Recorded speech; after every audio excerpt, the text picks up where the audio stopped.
Meu nome é Domingos Salve Maximiano Roberto, mais conhecido por Domingos.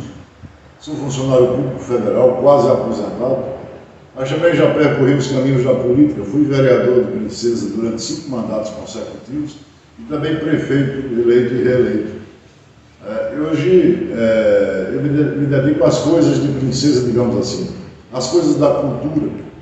Eu há muito tempo venho pesquisando sobre a história de Princesa e acabo de lançar um livro. Aliás, no ano passado eu lancei um livro sobre a política e a história de Princesa. O livro tem o título Princesa, História e Voto, que trata das eleições que aconteceram aqui no município desde 1935 até 2016.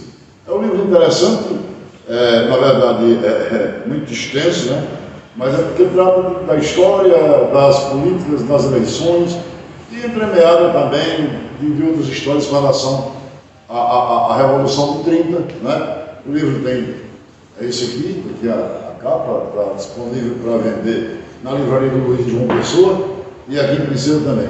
Mas, por conta da feitura desse livro, eu comecei a me interessar mais ainda pelas coisas de Princesa. E atualmente eu estou pesquisando, escrevendo sobre a história da Revolução de 30. E a proposta é justamente demonstrar a inserção de Princesa com relação à eclosão daquele movimento acontecido há 90 anos atrás. É um assunto muito extenso, muito complexo, que a gente não pode tratar dele em pouco tempo. Mas eu vou tentar aqui resumir alguma coisa para dar conhecimento a quem estiver assistindo a esse vídeo sobre a importância de Princesa no contexto da historiografia nacional. Em 1930, todos sabem que a República Velha ela alternava no poder federal políticos de Minas Gerais e de São Paulo. Era a política do café com leite. Havia essa alternância quando um presidente da República era de São Paulo, o próximo deveria ser de Minas Gerais. Mas em 30, o presidente Washington Luiz quebrou esse acordo, né? E quando deveria ser ungido como presidente, o presidente de Minas Gerais, que nessa época tinha essa nomenclatura, agora ele é governador, Antônio Carlos de Andrade, o Washington Luiz optou pelo presidente do Estado de São Paulo, Júlio Prestes. Isso causou um mal-estar muito grande com relação à política do café com leite, e Antônio Carlos rompeu com Washington Luiz, aliado a Getúlio Vargas no Rio Grande do Sul, que já também estava insatisfeito com esse ping-pong de Minas e São Paulo. Isso provocou a ida de Epitácio Pessoa ao Palácio do Catete conversar com Washington Luiz para que ele pudesse ser apresentado como um término, ou seja, uma alternativa para acabar com essa querela e pacificar a política nacional. Mas o Washington insistiu que não, que queria realmente apresentar o candidato dele, Júlio Prestes. Então, Epitácio Pessoa também rompeu. Foi aí onde formou-se o trio de oposição nacional, né? Rio Grande do Sul, Minas Gerais e Paraíba. E com essa adesão de Epitácio a esse movimento oposicionista, a Paraíba indicou João Pessoa Cavalcante de Albuquerque como vice-presidente na chapa encabeçada por Getúlio Vargas. Começou aí essa dissensão política nacional, onde foi criada a Aliança Liberal. Aconteceram as eleições, em 1º de março de 1930, e claro, o candidato da situação, Júlio Prestes, ganhou a eleição, tendo como vice Vital Soares, e criou-se aquele mal-estar, né? João Pessoa, que foi vice na chapa de Getúlio Vargas, vamos deixar essa parte da política federal de lado um pouco e voltar para a Paraíba. João Pessoa havia assumido o governo da Paraíba em outubro de 1928. E aqui chegando, ele implantou umas modificações administrativas que foram muito contrárias ao interesse político local, ao coronelismo, por exemplo.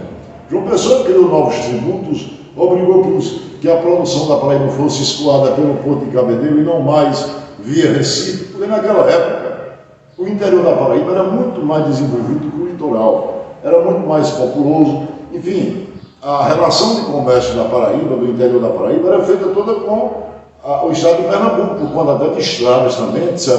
Então essa relação, João Pessoa quis quebrar isso por conta da arrecadação de impostos e também porque ele tinha uma querela familiar com os primos, Pessoa de Queiroz de Recife. Isso aí gerou um mal-estar muito grande e Zé Pereira, como era aliado, amigo, compadre de João Pessoa de Queiroz, ele serviu, eu diria aqui, como um instrumento para combater o presidente João Pessoa. Então começou a criar-se aí um clima de animosidade entre Zé Pereira e o presidente João Pessoa. Só que já havia antes também, quando o João Pessoa foi indicado para presidente da Paraíba, lá no Rio de Janeiro ainda, ele disse: eu vou para a Paraíba botar a casa em ordem, e de uma vassourada só eu resolvo tudo, principalmente com relação às famílias Santa Cruz de Monteiro, Dantas de Teixeira, Pereira de Princesa e Suassuna de Cabral do Rocha. E assim fez. Aqui chegando, ele tentou, a título de combater o cangaceirismo, distribuiu condições para que os cangaceiros fossem combatidos, mas sempre dissociado da ação dos coronéis. É tanto que no discurso de João Pessoa de posse, em outubro de 28, ele disse que estava chegando na Paraíba para governar o Estado e que combateria os cangaceiros, tá certo? Mas não somente os facínoras, como é assim que chamou, mas também os seus acolitadores, ou seja, os coiteiros. E, discussando assim, fitando os olhos dos coronéis. É tanto que havia uma praxe na época, quando o presidente tomava posse, depois da solenidade, os coronéis, que também, na maioria deles, eram deputados estaduais, as lideranças políticas iam ao palácio cumprimentar o governador, o presidente no caso. E dessa feita ninguém foi. Terminaram a solenidade, montaram em seus cavalos e voltaram para o interior, já todos ressabiados com esse discurso do presidente João Pessoa. E a partir daí, João Pessoa não se fez de rogado e continuou a perseguir os coronéis. Aqui em Princesa mesmo, João Pessoa demitiu imediatamente o irmão do coronel Zé Pereira, o nome é o Carlos de Andrade, que era presidente da mesa de rendas, equivalente à coletoria estadual, né? Transferiu professores, enfim, delegado de polícia, promotor, juiz, ou seja, todos os nomeados sob o apacentamento do coronel Zé Pereira foram transferidos de Princesa, ou seja, uma retirada de influência do coronel. Tudo isso, esse clima todo foi se criando e de repente culminou com a questão da escolha da chapa que concorreria a deputado federal e senador na Paraíba nas eleições de 1930. Nesse caso aí, João Pessoa retirou o nome de João Suassuna, que era ex-presidente, justamente o que o antecedeu no governo do Estado, e, a título de renovação, tirou o nome de Suassuna e dos demais e permaneceu apenas com o nome do seu primo Carlos Pessoa. Isso desgostou por demais o coronel Zé Pereira, e no dia seguinte, a visita de João Pessoa à Princesa, Zé Pereira expediu um telegrama daqui, rompendo com João Pessoa. A partir daí, começou a Guerra de Princesa, que ela remonta ao dia 28 de fevereiro, né? Terminando no dia 26 de julho do mesmo ano, de 30, quando do assassinato do presidente João Pessoa.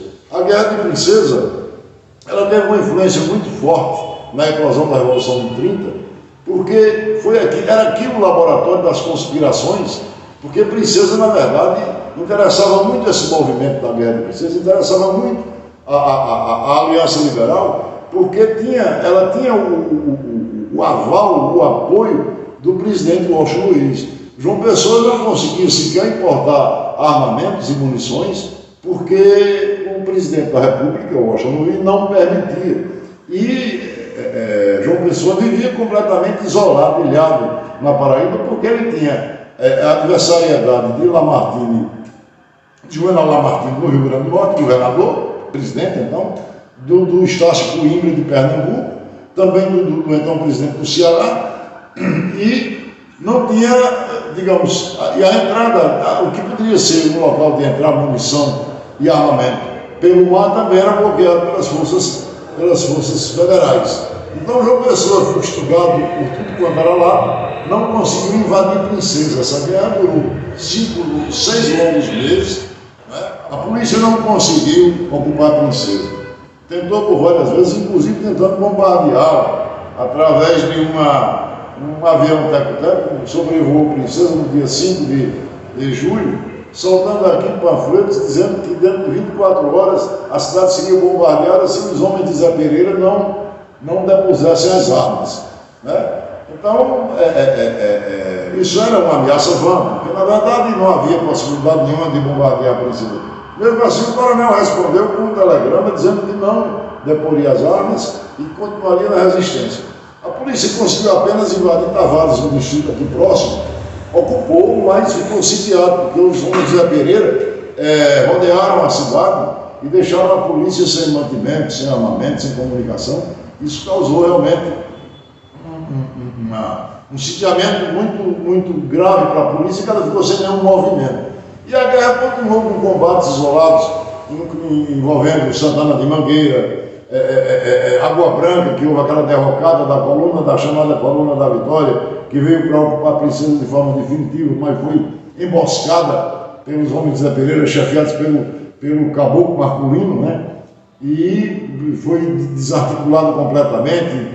12 caminhões foram explodidos com a própria dinamite que vinham transportando para ocupar a Princesa. Enfim, a cidade nunca foi ocupada. Em 26 de julho, com o assassinato do presidente João Pessoa, Zé Pereira depôs as armas, né? E logo depois o exército ocupou Princesa numa garantia de que Princesa não fosse ocupada pela polícia da Paraíba, que poderia ser até uma forma de praticar uma vingança muito feroz contra a própria população.